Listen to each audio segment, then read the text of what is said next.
ஜீரோருக்கு உங்களை வரவேற்கும் நான் தேவேந்திரன். ஒரு மாதத்திற்கு முன்பு மத்திய அமைச்சர் ஹர்ஷவர்தன் ஒரு முக்கியமான தகவலை வெளியிட்டிருந்தார். பலரையும் அதிர்ச்சிக்குள்ளாக்கிய தகவல்னு கூட சொல்லலாம். இந்த ஆண்டு பருவமழை அப்படிங்கிறது ஒரு 12% வரை குறைவதற்கான வாய்ப்புள்ளது, 88% அளவிற்கு தான் மழை பெய்ய வாய்ப்புள்ளது அப்படிங்கிற ஒரு விஷயத்தை முன்வைச்சிருந்தார். இருந்தாலும் அந்த முன்னெச்சரிக்கை நடவடிக்கை எல்லாம் எடுக்கப்படும் என்று ஒரு நம்பிக்கையான விஷயங்கள் சொல்லியிருந்தாலும் கூட அந்த விஷயம் ஒரு அதிர்ச்சி அளிப்பதாக இருந்தது. இந்த நிலையில் பருவமழை தொடங்கியது. தென்மேற்கு பருவமழை தொடங்கி தற்பொழுது நீடித்து வருகின்றது. இந்த பருவமழையை பொறுத்தளவு கிட்டத்தட்ட 2% அளவிற்குத்தான் சராசரியான அளவிலிருந்து குறைந்துள்ளது. மழை பொழிவு அப்படிங்கிறது 2% அளவிற்கு தான் குறைந்துள்ளதாக ஒரு தகவல்கள் வந்திருக்கின்றது. இந்த தகவலின் அடிப்படையில் பார்க்கும் பொழுது இது ஒரு மகிழ்ச்சிகரமான விஷயமாகவே பார்க்க முடியும். 12%லிருந்து ஒரு 2%-ஆகத்தான் குறைந்திருக்கின்றது அப்படிங்கிற ஒரு விஷயமே ஒரு மகிழ்ச்சியாக பார்க்கலாம். ஆனாலும் இந்த 2% அப்படிங்கிறதே ஓரளவுக்கு பாதிப்பை ஏற்படுத்தும் அப்படிங்கிறதும் சிலர் சொல்கிறாங்க. இந்த நேரத்தில் இந்த பருவமழை அப்படிங்கிறது இதோட முடிஞ்சிறதா இல்லை, இதுக்கப்புறம் வடகிழக்கு பருவமழைன்னு ஒன்று இருக்குது.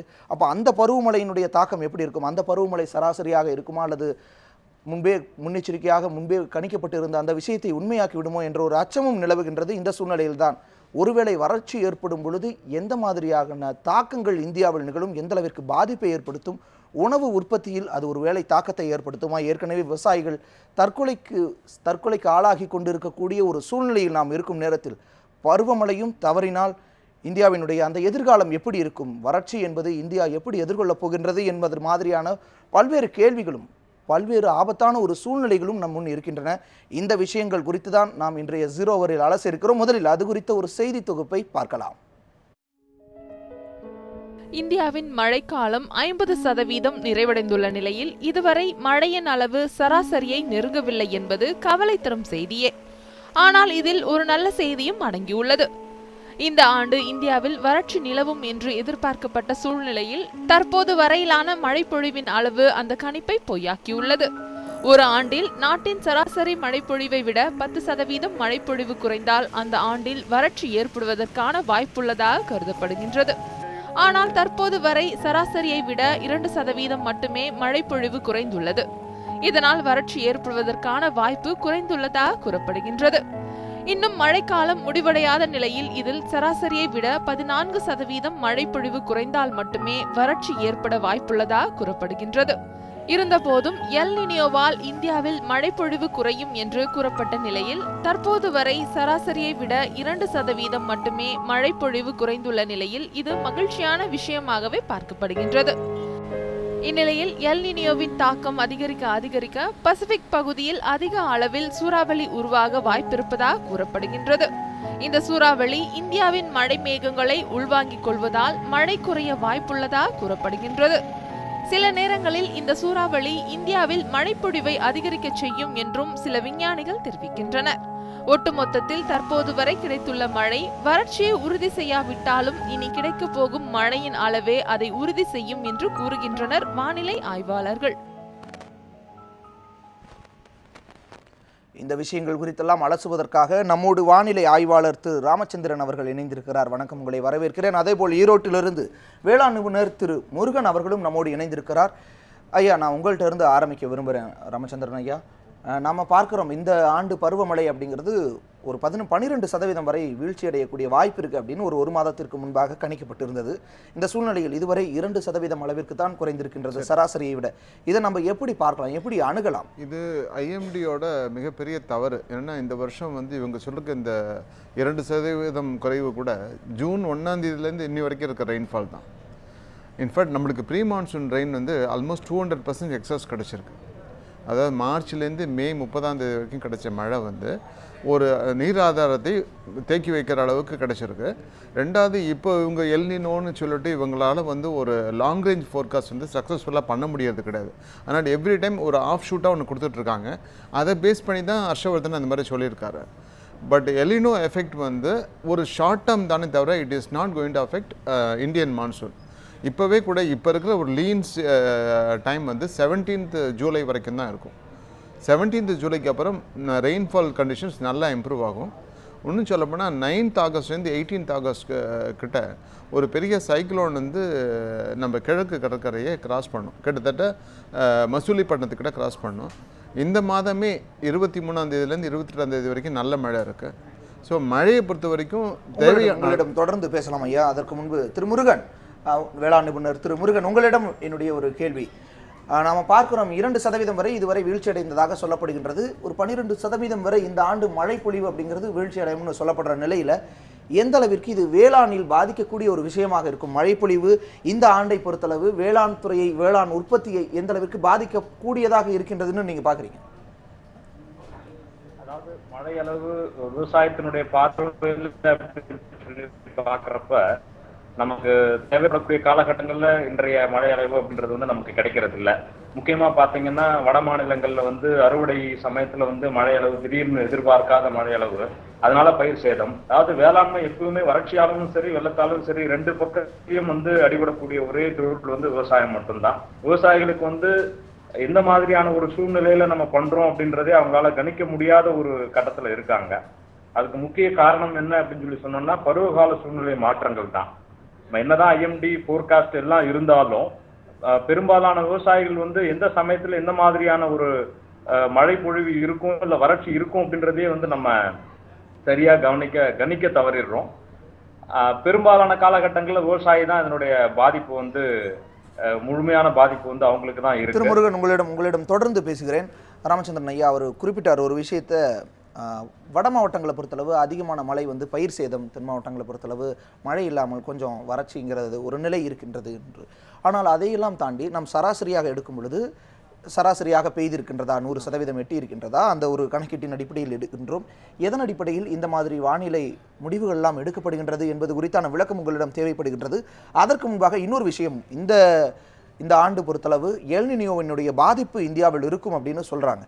இந்த எல் நினியோங்கிறது என்ன, அதனுடைய பாதிப்பு இந்தியாவில் எந்த அளவிற்கு ஒரு தாக்கத்தை ஏற்படுத்தும்னு நினைக்கிறீங்க? எல் நினோன்றது வந்து சவுத் ஆப்பிரிக்கன் கான்டினென்ட்டோட பெருவிலேருந்து ஆரம்பித்து சென்ட்ரல் பசிபிக் வரையும் ஒரு ஓஷன் டெம்பரேச்சர் அன்யூஷுவலாக ஜாஸ்தி ஆகும்போது, அங்கே டைஃபூன் ஆக்டிவிட்டி ஜாஸ்தி ஆகும்போது இந்தியன் மான்சூன் பீன்ஸ் எல்லாம் அந்த பக்கம் சக்காயிடுது. இதனுடைய பாதிப்பு இந்தியாவில் எந்த அளவு? அதனால இந்தியாவில் வந்து பருவ மழைகள் காலம் வந்து ஒரு 2 கட்டானா போயிட்டு மழையோட அளவு குறையறதுக்கு சந்தர்ப்பங்கள் உண்டு. ஆனால் இந்த வருஷம் எல் நினோட எஃபெக்ட் வந்து இந்த ஜூலை மாதம் முதல் வாரத்தில் ஓரளவுக்கு இருந்தது.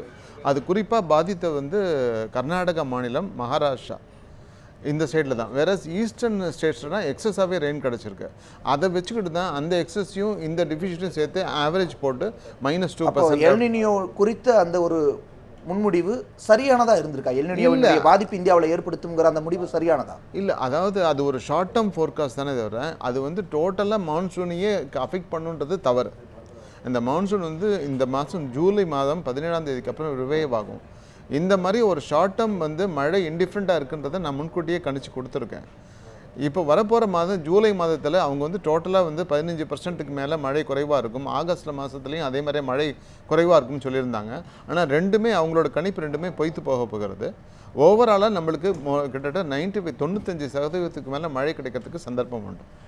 நம்ம பேசிகிட்டு இருக்கிற ஒரு விஷயம் எல் நினியோ லா நினியோ அப்படிங்கிற ஒரு விஷயம் வந்து பெயர் ஏதோ புதிதாக இருந்தாலும், நாம் கேள்விப்படாத விஷயமா இருந்தாலும், அது எங்கேயோ நடக்கிற ஒரு விஷயமா இருந்தாலும் இந்தியாவிலும் அதன் தாக்கம் நீங்கள் குறிப்பிட்டது போலவே ஒரு சிறிய அளவாக இருந்தாலும் சரி, அல்லது குறுகிய கால அளவாக இருந்தாலும் சரி, அல்லது மற்ற அறிவியலாளர்கள் சொல்லக்கூடியது போல இந்த ஆண்டு பெரிய தாக்கத்தை ஏற்படுத்தும் என்றாலும் சரி, அந்த எல் நினியோ லா நினியோ என்ன என்பது குறித்தும் நாம் பார்க்க வேண்டியது இருக்கின்றது. அதை பற்றிய புரிதல் இருக்கும் பொழுது இன்னும் இந்த 0 ஹவர் ஒரு நீண்ட ஒரு ஆழமான ஒரு விவாதத்திற்குள் செல்லும் அப்படின்னு நம்புறேன். அது குறித்தான ஒரு செய்தி தொகுப்பை இப்பொழுது பார்க்கலாம். லா நினியோ, எல் நினியோ என்ற இரு வார்த்தைகள் ஸ்பானிஷ் மொழியில் ஆண் மற்றும் பெண் குழந்தைகளை குறிக்கும். ஆனால் அறிவியல் உலகை பொறுத்தவரை இந்த இரு பெயர்களுக்கான அர்த்தங்கள் பிரமிப்பை ஏற்படுத்தக்கூடியவை. இவை இரண்டும் இயற்கையான நிகழ்வுகள் எனினும் பருவநிலையில் பல்வேறு மாற்றங்களை ஏற்படுத்தக்கூடியவையாக விளக்கப்படுகின்றன. எல் நினியோ சதர்ன் ஆசிலேஷன் சைக்கிள் எனப்படும் முக்கிய காலநிலை மாற்றங்கள் இவற்றால் நிகழ்கின்றன. எல் நினியோ எவ்வாறு உருவாகிறது என்பதை பார்க்கும்போது, ஒரு கரு உருவாகி குழந்தையாக மாறுவது போன்று 9 மாத அவகாசத்தில் உருவாகிறது. அவ்வாறு உருவான பின் 2 ஆண்டுகளுக்கு நீடிக்கும் என்றும் கூறப்படுகிறது. பெரும்பாலும் இது கோடை காலத்தில், அதாவது ஜூன் முதல் ஆகஸ்ட் வரை உருவாகிறது. அது தொடர்ந்து சிறுக சிறுக வலுவிழக்கிறது. தொடங்கியதற்கு அடுத்த ஆண்டு மே ஜூலை மாதங்களில் முற்றிலுமாக வலுவிழக்கிறது. அமெரிக்காவின் மேற்கு கடற்கரையில் பசிபிக் கடல் நீர் மிகவும் குளிர்ந்ததாக இருப்பதற்கு காரணம் பூமத்திய ரேகையிலிருந்து வீசும் காற்று கடல் மட்டத்தில் இருக்கக்கூடிய வெப்பமான நீரை மேற்கிலிருந்து கிழக்கு நோக்கி இழுத்துச் சென்று குளிர்ந்த நீரை விட்டுச் செல்லும். ஆனால் எல் நினியோ காலங்களில் பூமத்திய ரேகையிலிருந்து வீசக்கூடிய காற்று கடல் மட்டத்தில் இருக்கக்கூடிய வெப்பமான நீரை இழுத்துச் செல்வதில்லை. எனவே பூமத்திய ரேகையிலிருந்து வீசக்கூடிய காற்றும் கடல் நீரும் மேலும் கூடுதல் வெப்பத்தை உருவாக்குகின்றன. இந்த வெப்ப சுழற்சி காரணமாக எல் நினியோ மேன்மேலும் வலுப்பெறுகிறது. இது பல்வேறு பாதிப்புகளை ஏற்படுத்தும். உதாரணமாக கடலில் ராஸ்பி எனப்படும் பேரலைகளை உருவாக்குகிறது.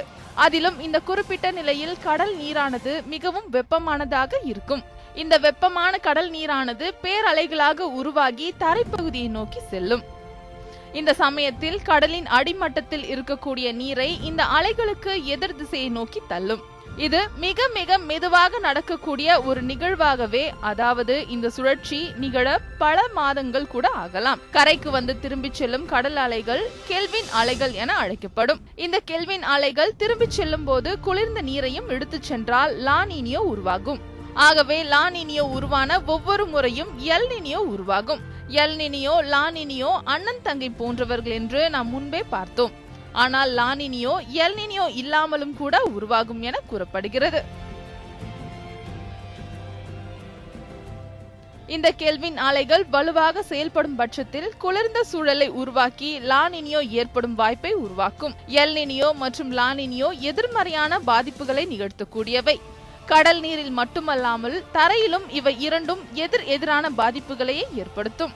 எல் நினியோ மற்றும் லா நினியோ ஆகிய இரண்டுமே ஜூலை மாதத்தில் துவங்கி டிசம்பரில் வலுப்பெற்று பின்னர் ஜூன் மாதத்தில் வலுவிழக்கக்கூடியவை. அமெரிக்காவை பொறுத்தவரை லா நினியோ தென்மேற்கு பகுதிகளில் வறண்ட நிலையையும் வடமேற்கு பகுதிகளில் மழையை தருவதாகவும் அமையும். மேலும் வடகிழக்கு பகுதியில் குளிரான சூழ்நிலையை உருவாக்கும். ஆனால் லா நினியோ இதற்கு நேர் எதிரான தாக்கத்தை உருவாக்கும். இது தென்மேற்கு பகுதியில் மழையையும் வடமேற்கு பகுதியில் வறண்ட சூழலையும் வடகிழக்கு பகுதியில் பனியையும் உருவாக்கும். ஆஸ்திரேலியாவை பொறுத்தவரை லா நினியோ வறட்சியையும் எல் நினியோ மழையும் தரும் என்று கூறப்படுகின்றது. உலகம் முழுவதிலும் உள்ள விஞ்ஞானிகள் பல்வேறு விதமான காலநிலை கணிப்புகளில் ஈடுபடுகின்றனர். இதனால் பல முன்னெச்சரிக்கை நடவடிக்கைகளை மேற்கொள்ள முடியும் என்று விஞ்ஞானிகள் கருதுகின்றனர். குறிப்பாக இந்த என்சோ சுழற்சியின் மூலம் ஏற்படக்கூடிய பருவநிலை மாற்றங்களை முன்பே அறிந்து கொண்டால் புயல், வறட்சி, வெள்ளம் போன்ற பல இயற்கை பேரிடர்களால் ஏற்படக்கூடிய சேதங்களை தவிர்க்க முடியும் என்று கூறுகின்றனர் விஞ்ஞானிகள். ஒட்டுமொத்தமாக பார்க்கும்போது இந்த இரண்டு வினோதமான குழந்தைகளை பற்றிய முழுமையான புரிதலை அறிவியல் உலகம் இன்னும் முழுவதுமாக பெற முடியவில்லை என்று கூறலாம். அவ்வாறு நிகழ்ந்துவிட்டால் அவற்றை எதிர்கொள்ள தேவையான அறிவையும் தற்காப்பு நடவடிக்கைகளையும் நம்மால் மேற்கொள்ள முடியும் என்பது நிதர்சனம். செய்திப்பிரிவு நியூஸ் 7 தமிழ், சென்னை.